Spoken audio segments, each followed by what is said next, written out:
This is official, please, ladies and gentlemen. Treat it with respect. Let us introduce her.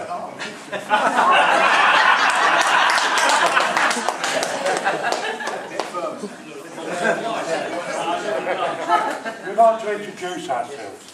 I'm Hel. And I am Safety. Yeah, think about that, didn't you? Yeah. And together we are Health and Safety. Bill and John. Health and Safety. Right. We're really the warm-up act for this like dancing, you know. There's nothing else on tonight, so we thought we'd do a little bit. My legs are longer than this morning.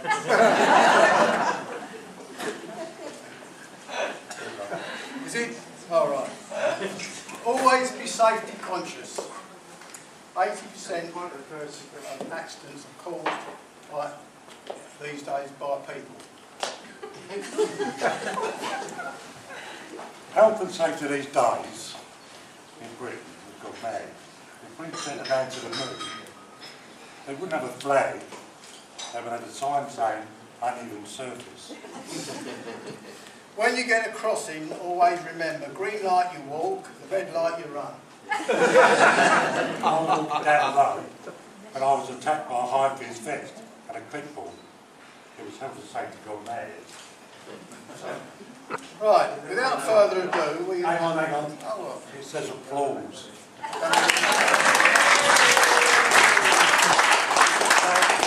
all got the parts to play.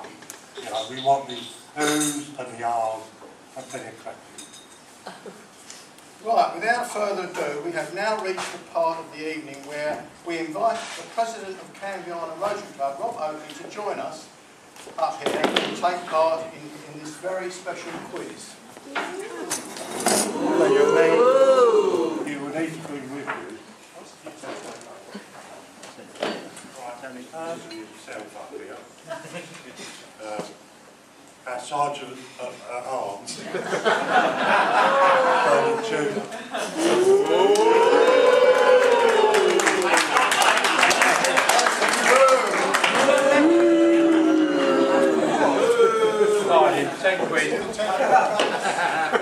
Can I give you those £10 coins because you might need them?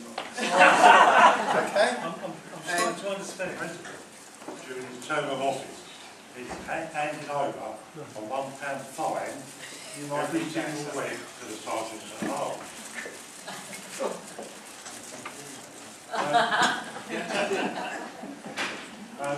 Mr. Sergeant at Arms, we've had a little badge.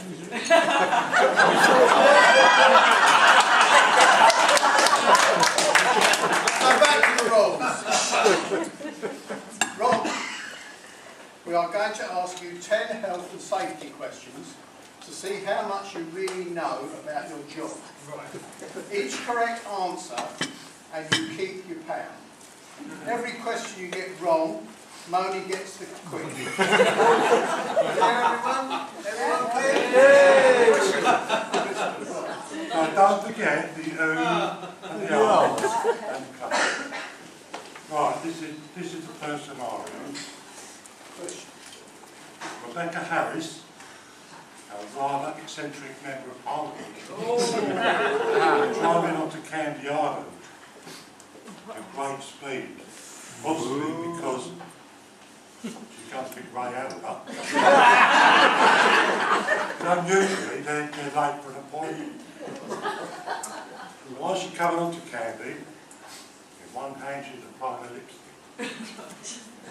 Picking up the remnants of yesterday's McDonald's with the other hand, and resting a mobile phone on her shoulder as she barks orders to her office. The MP is essentially driving a car with her knees, as usual. So, well, the question is, in your professional opinion, is Rebecca's erratic driving style a health and safety risk? Dodgy. No, I think she's doing fine.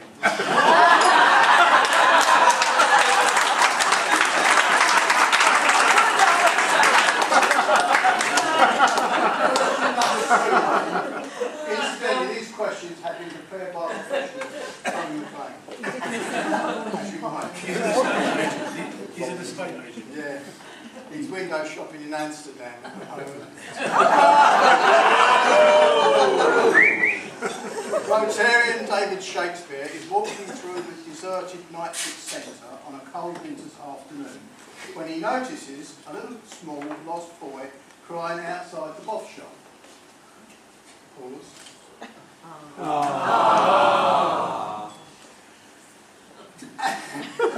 Every time a well-dressed gentleman taps David on the shoulder and tells him that he wants to start a business in one of the 35 currently empty shops. Keen not to lose the customer, David has a big dilemma. What does he do with the young boy? David decides that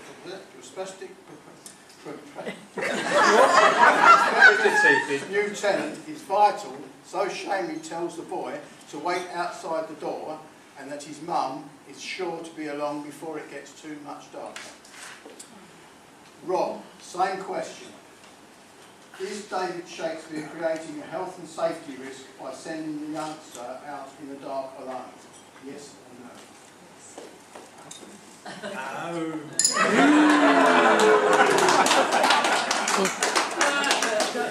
Now think about this one carefully. Because this is about the President's wife. The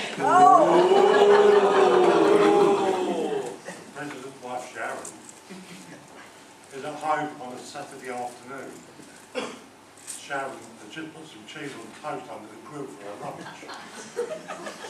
Ready for the afternoon relaxing on the sofa watching TV.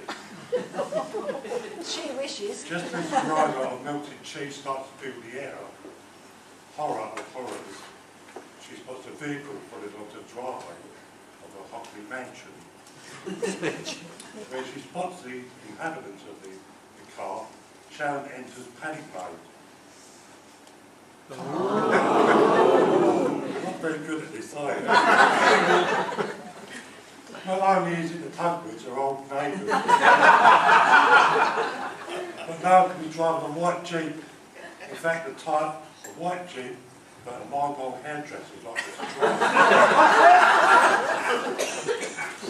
Her mind races. What on earth will the neighbours think? Do they assume she cannot afford a proper hair salon? Come on, girl. Sharon does no more than hide behind the sofa just as Malcolm rings the doorbell. That's normal. Sharon has a problem when the cheese on toast starts to burn. That should have been, oh.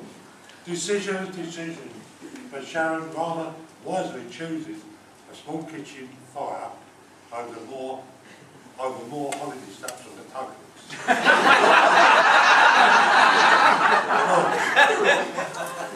Once your beloved wife, a cause of health and safety risk to avoid opening the door to the Tugwoods.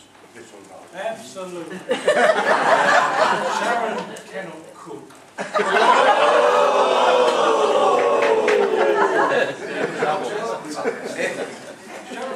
Sharon can't cook cheese on toast, and I accept the fact. I'll tell you what it's like with a flat pack furniture. There is always something missing from the box. A new kitchen fitting was good news for Alan, but during one particular stressful day, as he fitted one of his high-cost kitchens, he encountered a problem. Anyway, Alan opens the very last box, and out falls 200 screws, tacks, and little glue pouches. But huge panic, the Allen key is missing. Poor Alan. They get better, aren't they? Poor Alan has his chauffeur picking him up in just 20 minutes' time, but it will take him hours to fit the cupboard without the missing toilet. So master craftsman that he is, Alan does little more than balance the worktop on the edge of the unit and bangs a 6-inch nail and keep it firmly in place. Just then the chauffeur pulls into the road and Alan goes on his merry way, leaving the householder with a potential problem. Rob, did Alan leave a potential health and safety risk, or was it the fault of the householder for not going to B&Q? That's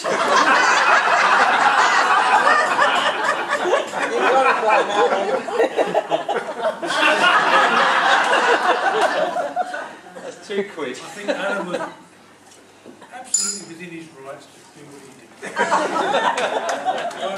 Going hunting, Mark Genevieve, on coot rabbits and ducks, Rotarian Rod Bishop. Was lying face down in the mud at Candy Lake. Finger on the trigger, readying himself for the adrenaline rush causes a poor innocent sparrow has sadly had his last breath. Rod's concentration is broken. At the corner of his gun sight, he spots the Concord Beach Santa sleigh. The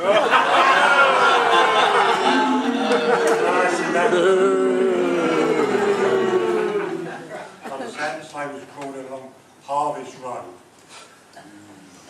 Incandescent with rage, Rod's loyalty to the real candy Santa Claus takes over, and with the speed of Dirty Harry, 4 shots ring out. Suddenly, a tireless sleigh hurls towards the lake. So the question is, in your opinion, did Rob Bishop cause a potential health and safety risk by shooting the sleigh? No. No matter how justified. Rod's always liked a bird.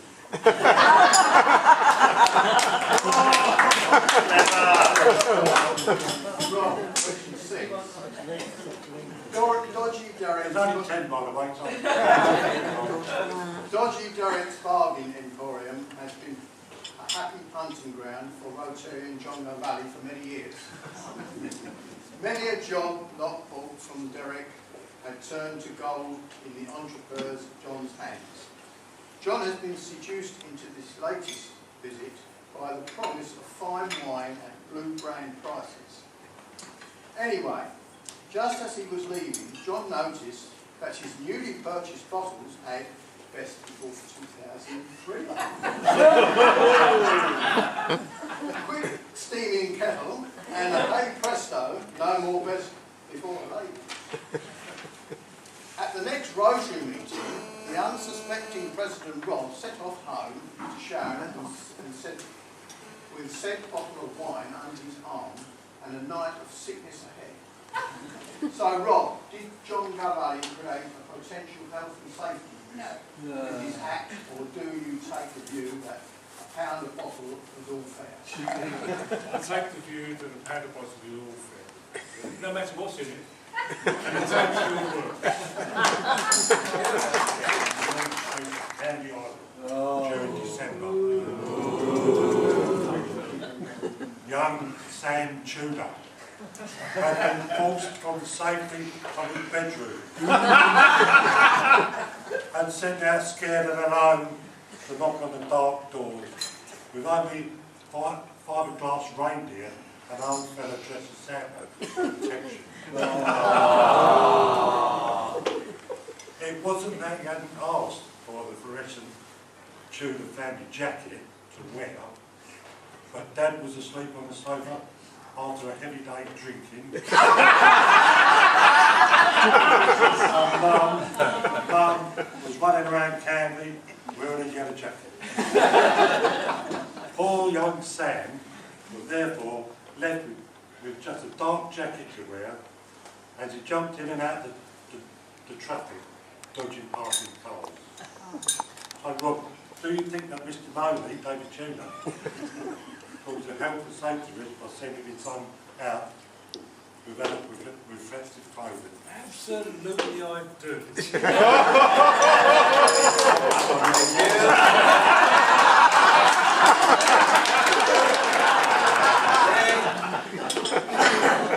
Right, question number 8. Let's be honest, spending your day walking in front of a moving car does not sound the safest of jobs. But it is one that Rotarian Graham Cribb has spent his life doing. Graham's horror when a couple of weeks ago his purse broke down and the only vehicle available to lead the funeral cortege was his flash new Maserati. Driving a sports car at the standard fuel speed of 5 miles an hour is not very easy, so Paul Graham was forced to sprint down the middle of the road quickly, followed by his car. So in your opinion, Rob, did the change of vehicle create a health and safety issue, or does any middle-aged man driving a car like that deserve it?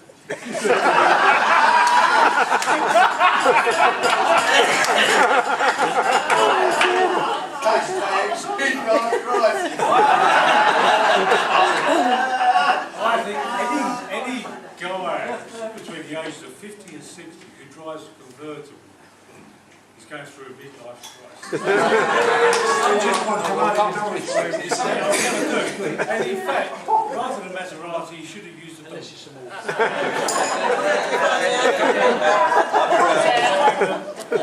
You open your mouth, they'd me back up with a pound.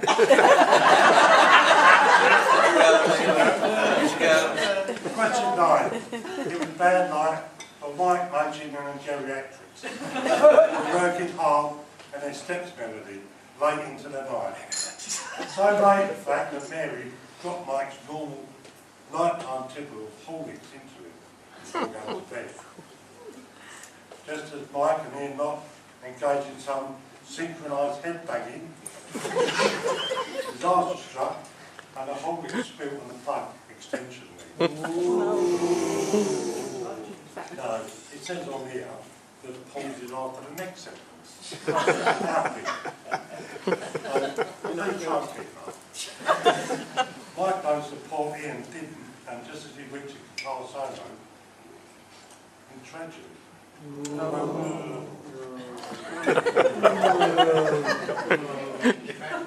Maserati support Ian didn't, and just as he reached his guitar solo, in tragedy. Did you get that? Next tunes we'll have to find. Do you know what you're saying? No, no.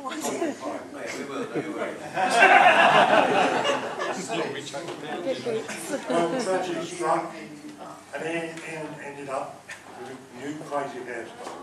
So, Rob, who was a guilty person? I don't know, Ross is...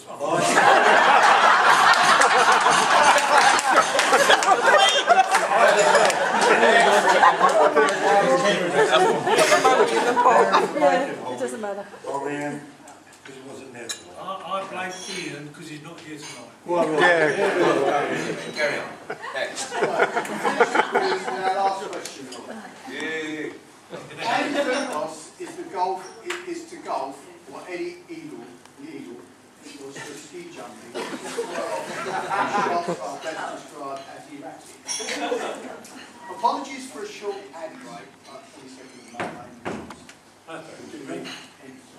That's not interesting. He's ad-libbing. He's coming. Anyway, we'll carry on. Anyway, back to the story. And last year, haphazard shot from Andy went a little off course and bashed a sleeping Mike Greenoff on the back of the head. Andy pleaded not guilty and learnt a valuable lesson about falling asleep on the golf course. Again, multiple choice, Rob.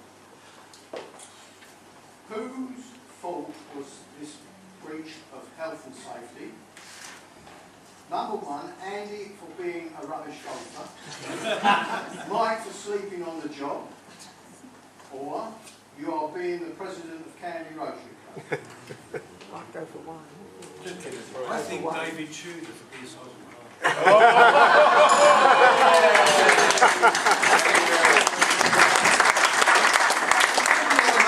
That's the end of our quiz. I think it's 4 yeses from me, and 2 from him. Yes.